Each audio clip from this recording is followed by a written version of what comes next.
Hello friends, बेहद स्वागत है आपका आपके अपने यूट्यूब चैनल अन्वित शिक्षा पर।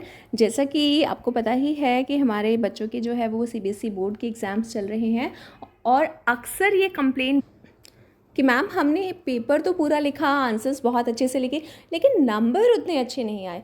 क्यों नहीं आते वो नंबर अच्छे? पूरा पेपर करने के बाद भी ऐसी क्या कमियां रह जाती हैं कि आप पूरा पेपर करके आते हैं लेकिन फिर भी नंबर उतने अच्छे नहीं आते? आपके लिखने के तरीके में क्या वो कमियां रह जाती हैं जिन्हें आप सुधार के अच्छे मार्क्स ला सकते हो? तो आज हम इस वीडियो पे इसी बात में चर्चा करेंगे। तो चलिए देख लेते हैं क्या क्या है हमारे फैक्ट्स। आंसर शीट को रंगीन पेन से सजाने के बजाय इन बातों पर दे ध्यान, मिलेंगे आपको फुल मार्क्स। आप परीक्षा में कितनी भी अच्छी तैयारी कर ले, लेकिन परीक्षा के दिन अगर आप अपने ज्ञान को सही तरीके से नहीं लिख पाएंगे तो आपके लिए वो फ्रूटफुल नहीं होगा, आपके लिए वो फ़ायदेमंद नहीं होगा। और क्या है वो सही तरीका और किन बातों का हमें रखना चाहिए ध्यान?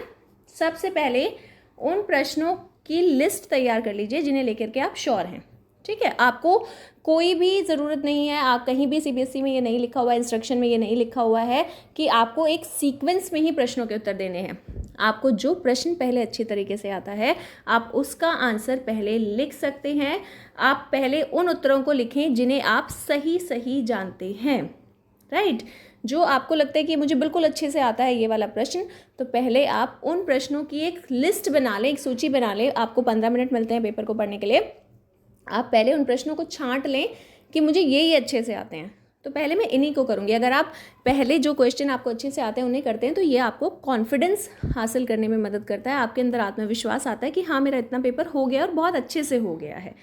ठीक है, और इसके अलावा जो प्रश्न कुछ ऐसे हैं जो आपके दिमाग में थोड़े बहुत धुंधले होते हैं, जो आपको थोड़े थोड़े याद है, तो उन प्रश्नों के लिए भी आपके दिमाग को तैयारी करने का समय मिल जाता है। कहीं ना कहीं वो प्रश्न भी आपके दिमाग में थोड़े बहुत चलते रहते हैं।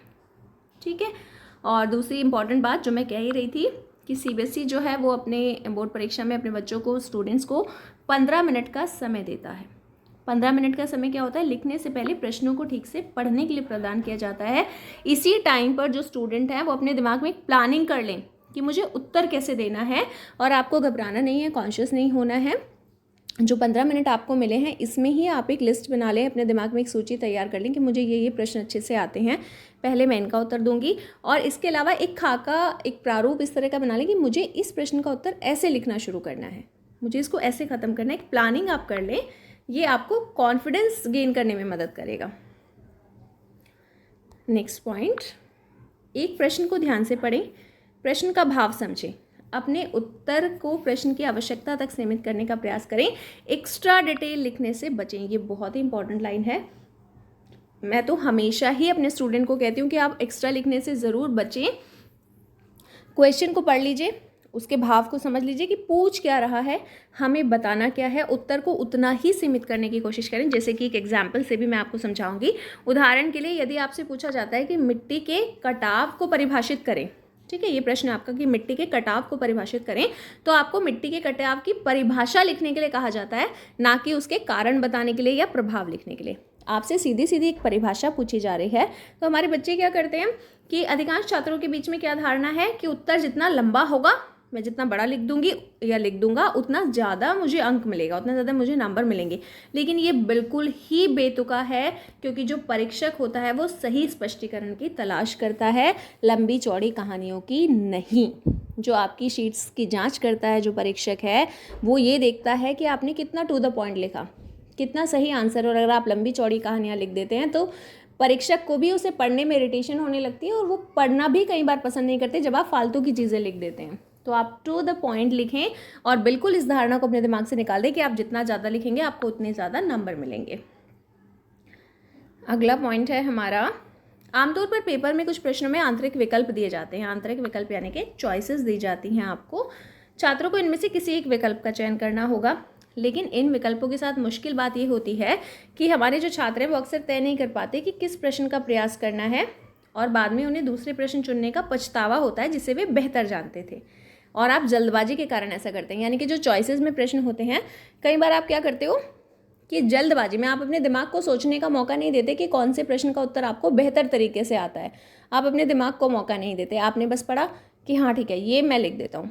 तो वो आप इस तरह की जल्दबाजी बिल्कुल ना करें, क्योंकि बाद में आपको रिग्रेट होता है, जब आप लिखने लग जाते हैं पछतावा होता है कि यार ये वाला नहीं करके मैं ये वाला कर लेती या ये वाला कर लेता, शायद मैं इसको बेहतर लिख देता। आप कुछ सेकंड, कुछ आधा मिनट अपने दिमाग को सोचने के लिए दें कि दोनों जो चॉइसेस हैं, दोनों जो प्रश्न हैं, उनमें से आप कौन सा बेहतर लिख सकते हैं। उसके बाद ही सोच समझकर ही आप चॉइसेस वाले प्रश्न को सिलेक्ट करें। जब आपको उन प्रश्नों को चुनने की बात आती है जिन्हें आप हल करना चाहते हैं, तो प्रत्येक प्रश्न को कम से कम 2 बार ध्यान से पढ़ें और प्रत्येक प्रश्न में आपको जो भी लिखना है उसकी मानसिक तस्वीर बना लें। ठीक है, जब चॉइसेस में प्रश्न है तो दोनों प्रश्नों को एक बार ध्यान से पढ़ लीजिए। अगर आपको दोनों आते हैं तो, अगर आता ही एक है तो उस पर ये कंडीशन एप्लीकेबल नहीं है। अगर आपको दोनों उत्तर आते हैं तो आप एक बार अपने दिमाग में ये ज़रूर सोच लें कि किसका उत्तर आप बेहतर लिख सकते हैं, उसी को लिखें। बहुत ही इंपॉर्टेंट पॉइंट है अगला वाला, मोस्ट इम्पॉर्टेंट। सीबीएसई बोर्ड परीक्षा में गलत उत्तरों के लिए कोई निगेटिव मार्किंग नहीं है, इसलिए उन सवालों के जवाब देने से ना डरें जिनके बारे में आप थोड़ा जानते हैं, कम जानते हैं, क्योंकि आपके पास खोने के लिए कुछ नहीं है। क्योंकि नेगेटिव मार्किंग नहीं है तो अगर आप गलत भी लिख देंगे, आप सही नहीं लिख पा रहे हैं, आप कम जानते हैं उस उत्तर के बारे में, उस प्रश्न के बारे में, तब भी आप अपने नंबर को खोएंगे नहीं।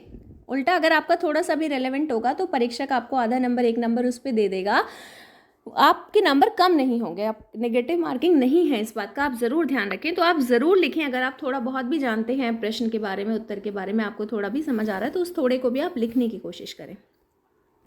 अगला पॉइंट, प्रश्न को बहुत ध्यान से पढ़ें, दोबारा पढ़ें, प्रश्न की शैली और उसकी मांग को समझने का प्रयास करें, यानी कि क्या पूछा जा रहा है एग्जैक्टली ये समझने का प्रयास करें।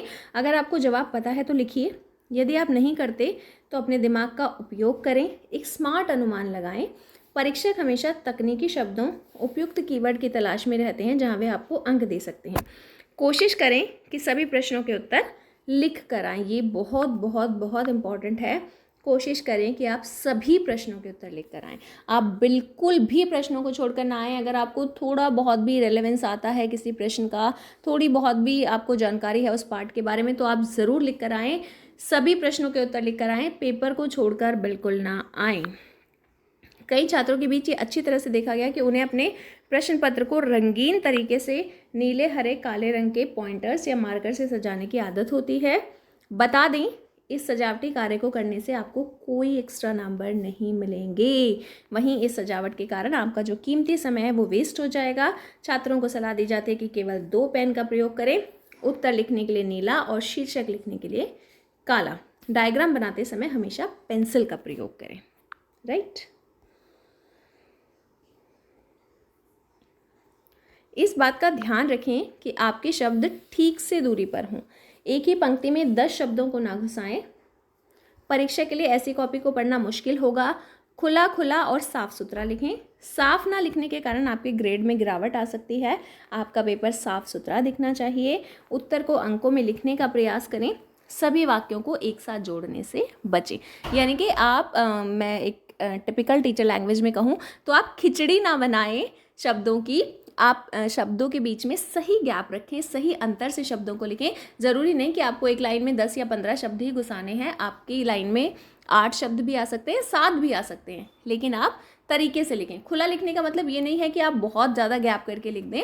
एक सही गैप होना चाहिए, एक सही तरीका होना चाहिए लिखने का। ना तो आप बहुत ज़्यादा गैप छोड़ें, ना बहुत ज़्यादा खिचड़ी बनाएं। राइट, और ये भी बहुत ज़्यादा इम्पोर्टेंट पॉइंट है, पेपर पूरा करने के बाद अपनी उत्तर पुस्तिका को कम से कम 2 बार जांचना बिल्कुल ना भूलें। एक ज़रूर जांच लें, चेक करें कि आपने क्या लिखा है। साथ ही सुनिश्चित कर लें कि आपने परीक्षार्थी को शीट सौंपने से पहले अपना रोल नंबर साफ और ठीक तरह से लिखा है या नहीं। ये वाकई में इम्पॉर्टेंट पॉइंट है। आप पेपर को कंप्लीट करने के बाद एक बार, या अगर आपके पास समय है तो कम से कम 2 बार आप उसे ज़रूर पढ़ें। बहुत सारी गलतियां ऐसी होती हैं जब आप पेपर को दोबारा पढ़ते हैं तो वो आपको अपने सामने दिखाई देती हैं कि आपने कुछ वाक्यों को गलत लिखा, कुछ मात्राओं की गलती की, तो उन सब में आप सुधार कर सकते हैं। और इसके अलावा जब आप पेपर एंड करके अपनी शीट जो है वो सौंपने वाले होते हैं परीक्षक को, तो उसे देने से पहले आप एक बार अपने रोल नंबर को ज़रूर चेक कर लें कि क्या आपने वो ठीक लिखा है या नहीं। राइट, दोस्तों ये है आपका अपना चैनल अन्वित शिक्षा। इसी तरह की फ्रूटफुल वीडियोस के लिए, यूज़फुल वीडियोस के लिए, स्टडी मटेरियल के लिए, नोट्स के लिए, सीबीएसई से आने वाले अपडेट के लिए, की पॉइंट्स कीवर्ड्स के लिए आप अन्वित शिक्षा को ज़रूर सब्सक्राइब करें। और अगर आपको ये वीडियो अपने लिए हेल्पफुल लगा है तो इसे अपने दोस्तों के साथ, साथियों के साथ, क्लासमेट्स के साथ ज़रूर शेयर करें। Thank you.